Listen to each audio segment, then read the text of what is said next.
ప్రదీప్ రంగనాథన్ కొత్త cinema release అయితే చాలు కోలీవుడ్ బాక్స్ ఆఫీస్ మామూలుగా షేక్ కావడం లేదు. చూస్తే ధనుష్కి తమ్ముళ్ళ కనిపిస్తాడు. కానీ ప్రతి సినిమాతో ఇట్టే 100 కోట్లు రాబడుతున్నాడు. కెరియర్ బిగినింగ్లోనే 3 సెంచరీలు కొట్టాడు అంటే స్టార్డమ్కు అడుగు దూరంలో ఉన్నట్టే లెక్క. డ్యూడ్తో కోలీవుడ్ టాలీవుడ్ బాక్స్ ఆఫీస్ ముందుకొచ్చాడు ప్రదీప్ రంగనాథన్.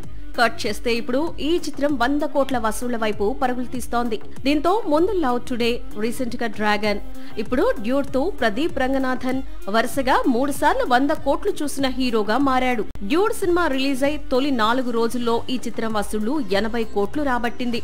మరికొద్ది గంటల్లో 100 కోట్ల క్లబ్ లోకి ఎంట్రీ ఖాయం చేసుకుంది. దీంతో కోలీవుడ్ లో ప్రదీప్ రంగనాథన్ పేరు మారుమోగుతోంది.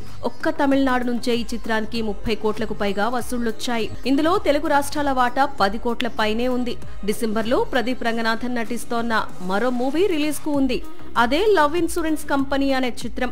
ఈ సినిమా కూడా సక్సెస్ అయితే మాత్రం తమిళనాట రంగనాథన్ నేమ్ నెక్స్ట్ లెవెల్ కు వెళ్తుంది.